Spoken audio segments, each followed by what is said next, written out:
What's up, everyone? Welcome to my show. Got a package in the mail, so I'm going to do a old-fashioned unboxing.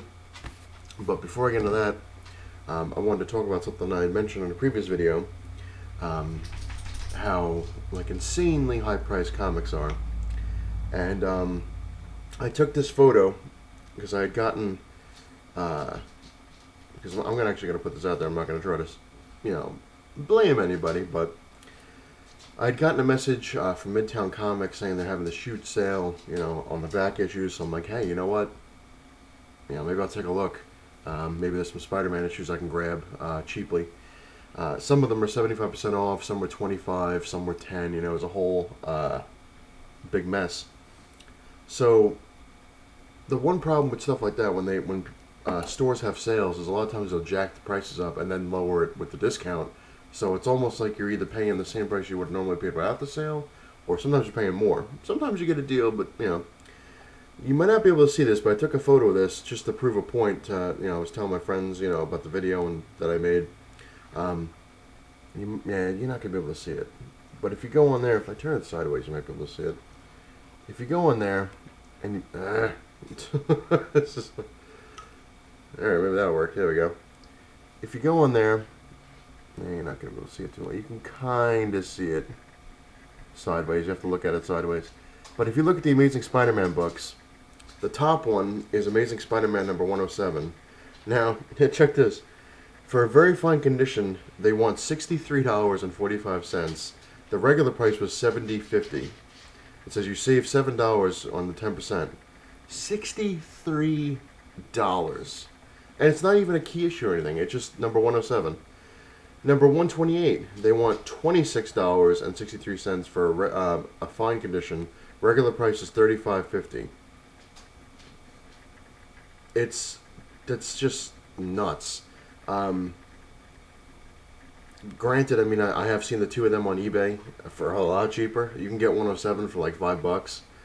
That's even with shipping. So, I get the whole, the store, we got to compete with you. You're not competing with anybody charging $60-something for that. That's like, that's what I'm saying. Like, that's ridiculous prices. That's like, beyond greed. But, let's get to the unboxing. I got these for a pretty good deal. I know what it is because it's the one of the few packages. I only had 2 packages coming, and all 3 of them, all 2 packages are books, and the third package is my drawer boxes, hopefully. Oh, and by the way, all my friends are picking sides. If you haven't seen the new Civil War trailer, holy shit. Wow. And my friends are, what side are you on? What side? I'm like, I'm on Team Iron Cap. Like, what? I was like, yep, that's right, Team Iron Cap. You heard it here first. Alright, Seamus, you're Iron Cap too? But that movie looks insane. That just looks insane. But I don't know. I heard something that it's a 2-parter. Like they're supposed to have a sequel to it or another part coming out. I don't know. I guess we'll see. All right.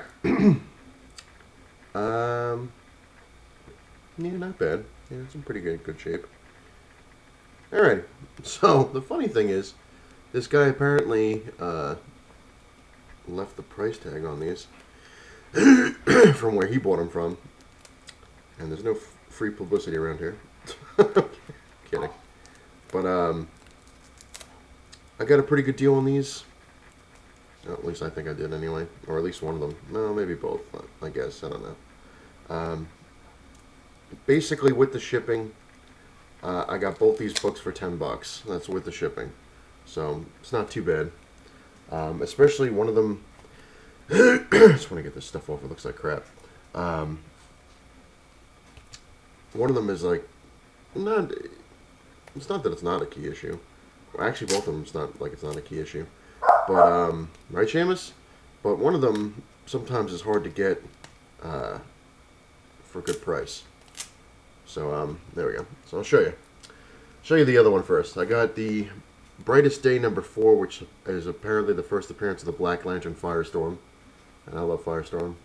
Got into him real hardcore. It sounds really messed up. But anyway. There you go. Brightest day number 4.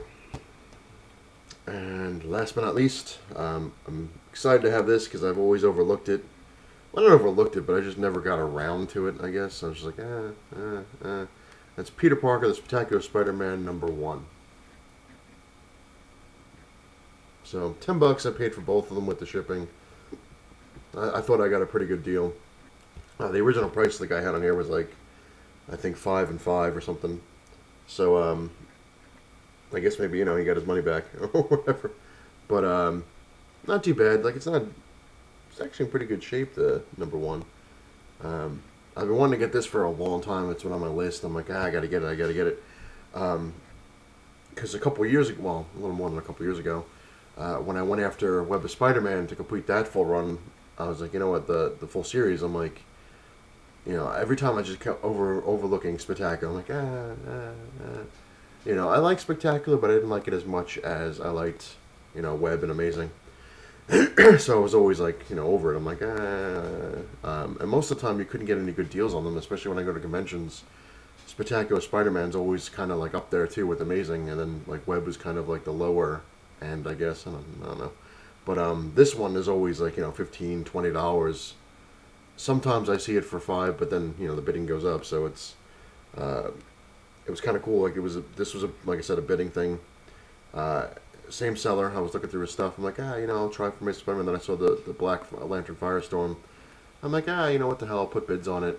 So, I put it on both, and I won them. So, and he combined the shipping. So that was cool. And, yeah, good stuff. Good stuff. Now, as I'm waiting for is one more package from eBay to come around. And then my comic book drawer box package, hopefully. Keep looking at my books, and I'm like, soon I will reorganize you. Soon. The funny thing is, I'm going to give this a try, which I don't know if it's going to work, but I'm going to give it a whirl. When you order the comic book boxes, they're kind of sneaky in a way, because you get a 5-pack for like $46 or something like that, which is cool. You're getting 5 of them. But then you got to buy the connectors that connect the boxes together to give them, their support, which they're like $1.50 a bag. So, and each bag connects 2 boxes. So I'm like, all right, you got to buy that. That's something. Then another thing they offer, which is, like I said, a sneaky. They give you these free dividers. They give you 4 per box free. So you're like, oh hey, I get free dividers. But you have to buy these guardrails that go into the side of the box, well, inside the box on both sides, to lock the dividers into place if you want to lock them in there. Like if you have only like a few books in one thing, you don't want them to kind of go, And there's a shout out to Captain Strangelove because he gave me a tip that worked amazingly and still works really great, which I was thinking of doing, but I think I might up it a little bit. If you haven't seen him, check out Captain Strangelove. He's awesome. His tip was, this is from a while ago, you take a piece of cardboard, like a solid piece of cardboard, cut it and fold it, and put it in the back of your box and stand it up so it's arched. So when your comics move, this leans against the box and it stops them from going anywhere, and it works perfectly. I have it in all my boxes now so they don't flop over, and it's great. And then once you add more things, you just cut the cardboard a little more and you just keep going. But my idea, which is, as I said, I don't know how it's going to work. I came up with 3 ideas for this because I didn't want to spend the money on the rails. Because I was watching a couple of videos and somebody said if you have Silver Age, they don't fit in there with the rails. So I'm like, that kind of sucks. I was like, I do have a few Silver Age. So I was like, and plus I don't want to spend, another $60 on rails. So my 2 ideas, which it might work. We're gonna find out.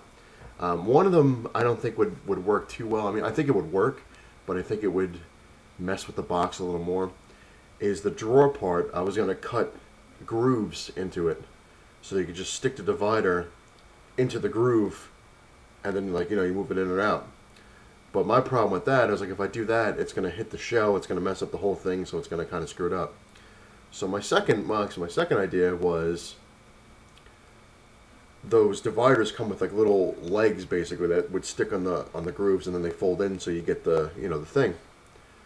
I'm looking at it, I was like, hey, you know what? Maybe if I bend the legs, so they face towards the back of the box, I could do one of three things. One, I could just kind of stick it in the back of the box and hopefully it, stays, which I don't know, because with the books it's probably just going to maybe like fold the legs over, but it might work.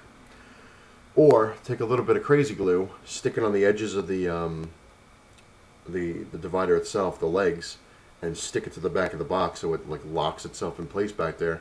Because once I was watching a lot of videos, you can't really get to that back end all that well anyway. So I'm like, hey, you know what? If I use the divider to stop that particular thing in certain drawers that I don't want to go all the way to the back to, that might work. My third option, which I'm going to try, I was thinking I might try this one first, see how it goes, is cut cardboard in lengths, the lengthwise of the box.